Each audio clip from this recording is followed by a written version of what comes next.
Okay, here we go. It's time to brew. And today we are brewing an easy elderberry syrup that deliciously helps the immune system fight off those pesky wintertime coughs, colds, and flu. First, let's begin by adding 1 1/2 cups of water to our pot. By the way, this is a small batch recipe and it can be doubled or tripled to your heart's desire. Take a 1/2 cup of dried elderberries. You can skip the next step for the easiest version of elderberry syrup, or you can add 1 or more of the following herbs: 1/2 teaspoon of dried ginger, 1/2 teaspoon of cinnamon powder or half of a crushed cinnamon stick, 1/2 teaspoon of clove powder or about 5 or 6 crushed whole cloves. Now we're going to add all of our dried herbs to the pot. Again, this is totally optional. Now the elderberries, whoops, I'm always making a mess.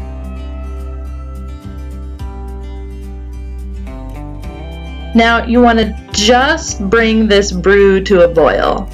The best way to get the most healing benefits from our herbs is to simmer them for a long period of time.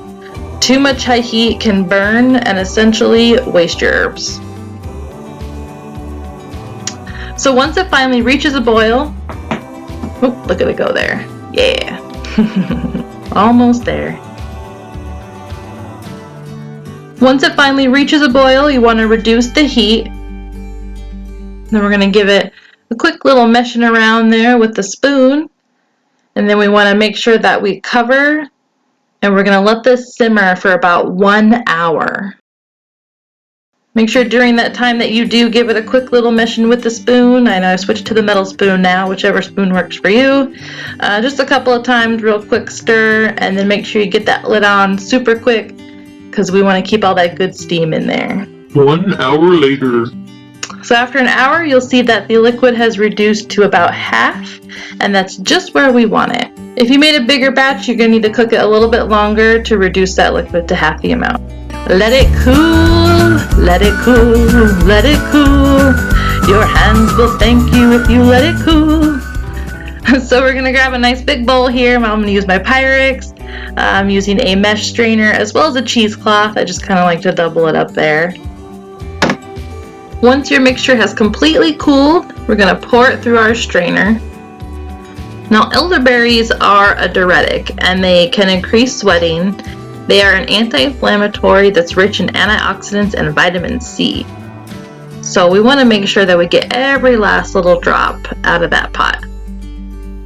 Ginger is warming and soothing for coughs and other respiratory issues, as well as nausea.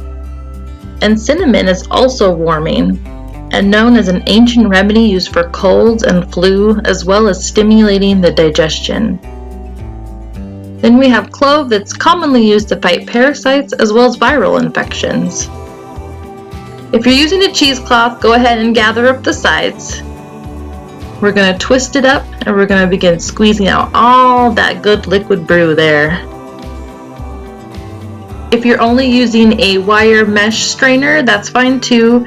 Just use the back side of a spoon to push out all the liquid. This can take a little bit of time, but it's totally worth it for that concentrated mixture. Make sure you get all of it out. Oh, there I go, making a mess again. All right, let's go ahead and speed this up to the next step. Oh, it's magic, you know. Now we're going to add 1/2 cup of honey. You could use vegetable glycerin or sugar, and you could put it back on the heat and reduce it more. But for this easy recipe, I just want to use honey. Honey has antioxidants that protect our cells in our body from free radicals or cancerous cells. Honey is an antifungal, antibacterial, and it's very soothing on the throat, and it tastes delicious. In fact, I know a certain bear that would do anything for some honey. Once everything's mixed well, we can move on to the final steps.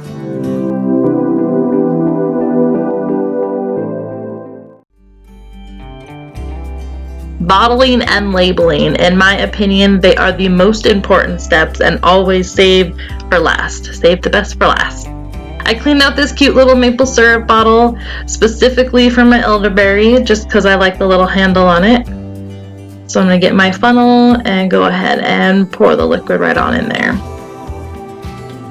And as you see, a few crystals have joined us in the background.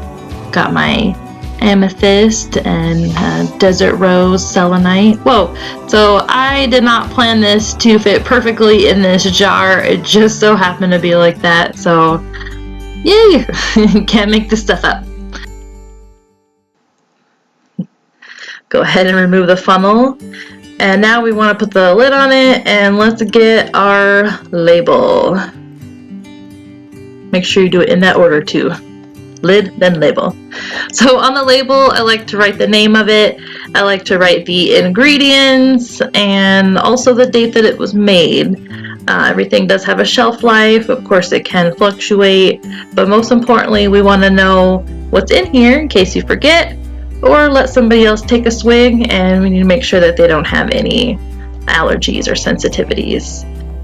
I would store this in the fridge, maybe about 3 months, but I know mine won't last that long. Now, while I was filming this, Selenite kind of wanted to hang out a little bit more. And let me tell you a little bit about Selenite. So Selenite couldn't be more appropriate. It's a cleansing and re-energizing mineral.